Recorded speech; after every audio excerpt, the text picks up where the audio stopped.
Hey guys, how's it going? So today we're gonna do something a little bit different on my YouTube channel. If you're new here, my name is Sydneymacoretta. I play The Sims 4 on YouTube primarily. I just started in January, and the most popular thing people ask me is, how do I start a YouTube channel? How do I play The Sims on YouTube? How do I be a Sims YouTuber? So we're gonna kind of dive into that today a little bit. This is going to be primarily focused towards The Sims if you want to be a Sims YouTuber. However, these tips will be helpful for you regardless of what kind of YouTube channel you want to start. Most of these tips will apply regardless of what kind of YouTube channel you are interested in starting, or if you're just curious on how this kind of stuff works. So the first tip that I have for you guys is for your setup. So what you're gonna need to start this is basically obviously a computer, some kind of way to play your game, play The Sims. You're gonna need The Sims, obviously. You're not gonna need all of the packs though. A lot of people think that, oh, I don't want to start a YouTube channel because I don't have all the packs, but you don't need it. If you only have base game, that's fine. A lot of people who play The Sims probably also only have base game, so you definitely do not need all the packs to get started. Some of the most popular videos that I've put out are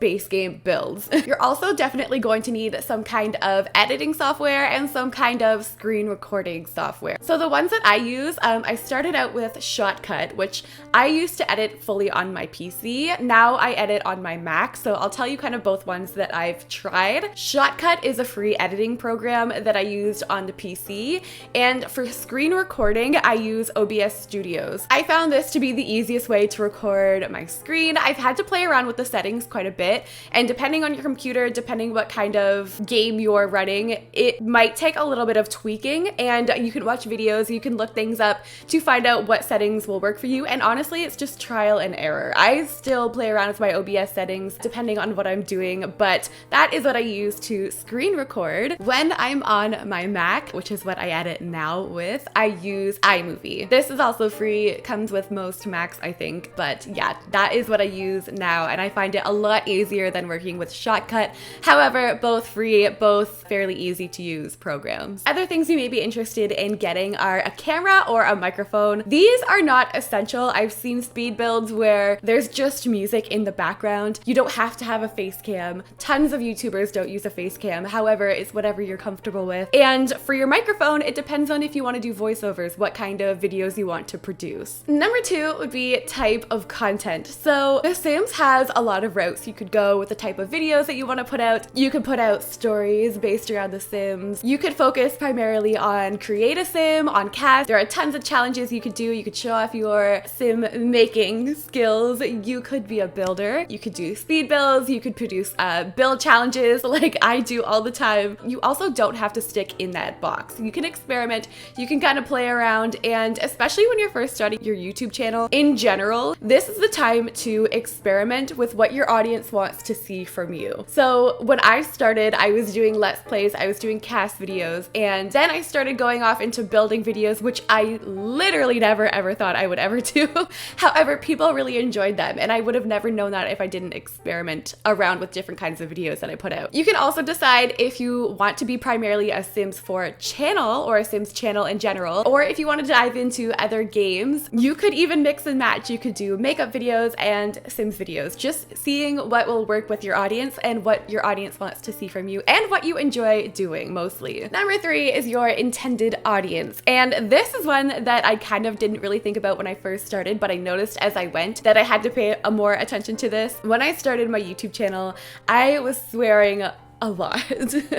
And I noticed that people, some younger people, were kind of offended by this, and I knew that I wanted my videos to be intended for all ages. However, when I look at my analytics for my Sims videos, the majority of my audience are between 18 and 24 years old. And you can gear off of that. There are other YouTubers like, for example, Plumbella, Carmen King, who base their Sims content around content intended for mature audiences. It's really up to you and depends on what kind of audience audience you want to appeal to. Since starting my YouTube channel, I stopped swearing. I kind of wanted to gear mine towards all ages. However, you definitely do not have to go down that road. The Sims is great because it appeals to an audience of all ages. You can literally decide, basically, is what I'm trying to get at. Number 4 is your research. And before I even started my YouTube channel, right when I was kind of thinking about what I wanted to do on YouTube, I did so much research on how to put out videos, what to tag my videos about, how to write a description, how to make a thumbnail, all of these little things that I'm so happy that I researched before I started, because once I got into it, it was a little bit easier to kind of navigate the way through YouTube, because there are so many little things that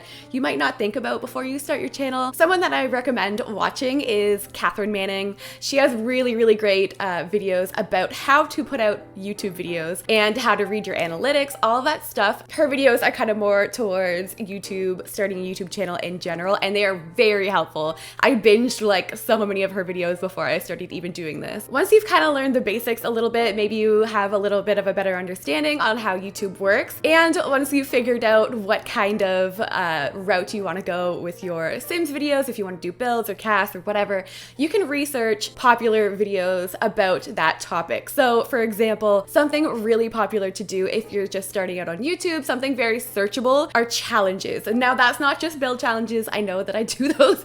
That's all I do on my channel lately, but you can look up cast challenges, you can look up let's play challenges, rags to riches, random genetics challenges. These are challenges that are very popular and people want to watch. So many people will search up these kinds of challenges because they're fun to watch. So you don't have to do only these challenges. Obviously, you can play around with whatever you want to do. However, videos like that do bring a little bit more traffic, especially when you're just starting out, because people will find you, at least in my experience. This is what I found. The challenges did a lot better in my experience just because more people were looking for them. Number 5 is interact with your audience. This is so important to me, and your audience will really notice it. If you notice, I will spend a lot of time going through and answering all of my comments, or most of my comments on YouTube. Your audience will definitely notice this. They appreciate you commenting back, leaving hearts, leaving likes, talking back to them, and appreciating them because they are taking the time out of the day to support you and watch your YouTube videos and comment nice things, hopefully, to you and about your videos. So these things don't go unnoticed, and it feels good to interact with your audience. Another thing you could do to kind of interact and build a relationship with your audience is host challenges. So I recently did one. I did a shell challenge, but I've seen someone on Twitter did a Bella Goth challenge, and it was basically give Bella Goth a makeover, and everyone had to submit them, and it's really fun to see what the Sims community will do, and it's a fun way to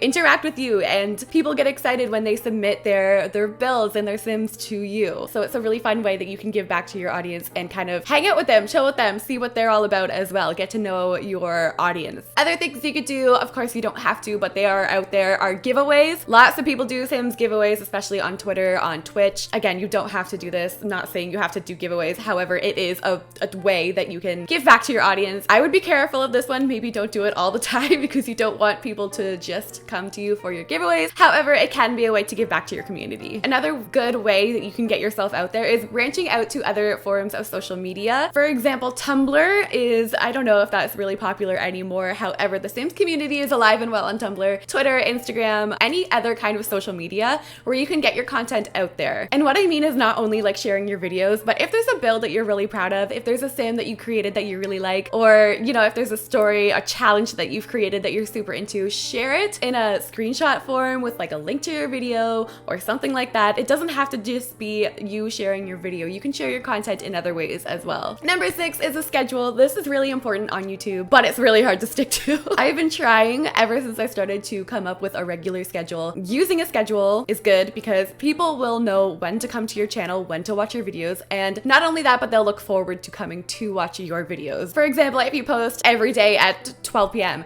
people will know and look forward to your videos knowing that tomorrow you're gonna post at 12 p.m. Not only that, but YouTube analytics will pick up if you're posting regularly. And what I mean by this is they notice and will pick up your videos to recommend more often if they notice that you're sticking to a regular schedule. I don't know why this happens. It's just YouTube analytics doing its thing, you know? But again, very hard to stick to, and don't feel pressured. Also, if you don't want to put out a video that day, then don't do it. However, it does help. Number 7 is your analytics. And this is pretty much after you've started your channel, you've put out a few videos, and now you're trying to learn how they're doing, learn what works for you. I still look at my analytics constantly. But basically, when you're looking at your analytics, and this, I could go on and on, this could be a whole other video, but when you're reading your analytics, especially when you're first starting out and experimenting a little bit, the best thing to look for is spikes in your chart to see what is performing well, what people are enjoying. Again, you don't have to do this by any means. If you don't want to check your analytics, if you don't want to pay attention to the stats, by all means, do not do it. However, if you're looking to see what is reaching more people, if you're looking to see which videos are performing better than others, you can definitely look for little spikes. And this goes for the time of day that you're uploading, the type of content, etc. Another way that you could use your analytics to your advantage is checking out where your views are coming from. So if you have signed up for social media, you're sharing your videos, your screenshots, your builds, your whatever on Twitter or Instagram or whatever, you can actually see through your analytics if people are clicking on those links and coming into your channel from those social media sites. You can also see if your tags are doing well. You can see if people are searching a certain tag all the way down to like one tag. Like if people are searching for Sims 4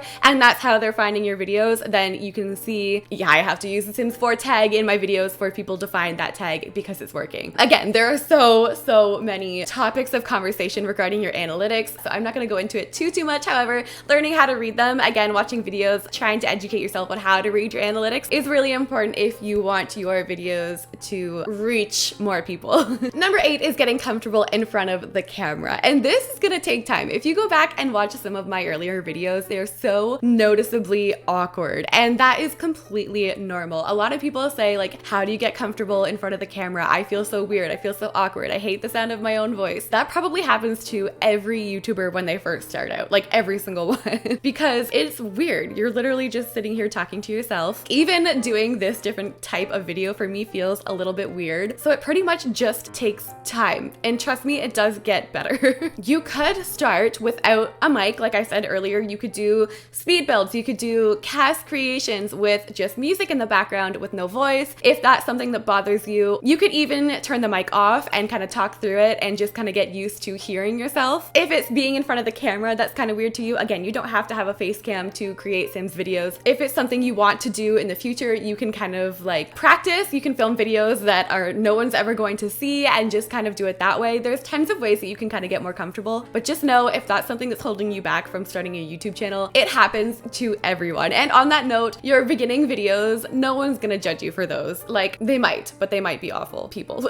But yeah, everyone knows like your first videos are not gonna be magic, you know, you're just starting on your channel. So don't let that hold you back. Number 9 on the note of not so nice people is criticism. This, if you're going to be on the internet in general, is bound to happen. It just is. It sucks, but it is something that comes along with putting out videos, especially. People will comment on your builds. They'll comment on little critiques. They'll comment on something they don't like about you. It's bound to happen. And when it does, you just kind of have to let it roll off of you. And I know easier said than done. Trust me, this is something I'm still struggling with myself. However, if you're looking to start a YouTube channel, just know that there are people out there that will comment things like that on your videos, and don't take it personally. It happens to everyone. Again, it's not targeted to you. These people just, I don't know, they just have nothing else to do. They want to be mean to you. I don't know. Try not to take it personally. Again, easier said than done, and this is something that also takes time. Number 10, finally, is patience. Like I said, like I've been saying the entire time, this takes a long time. If you're starting your channel and you think, oh, I'm gonna, you know, spend a couple months and do this and then blow up and it's gonna be great, it probably won't happen. It takes a lot of time to produce a YouTube video. It takes a lot of time to edit a YouTube video. From start to finish, when I'm filming, editing, and putting out a video, it normally takes about 6 hours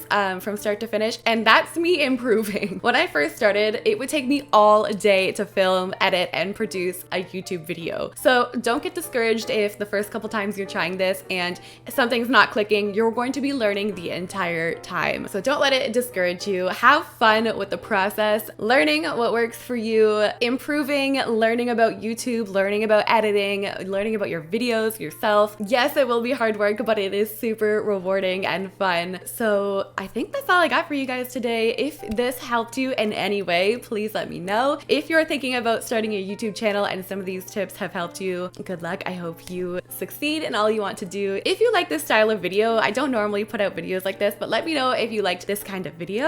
And yeah, thank you guys so much for watching. I'll see you in the next video.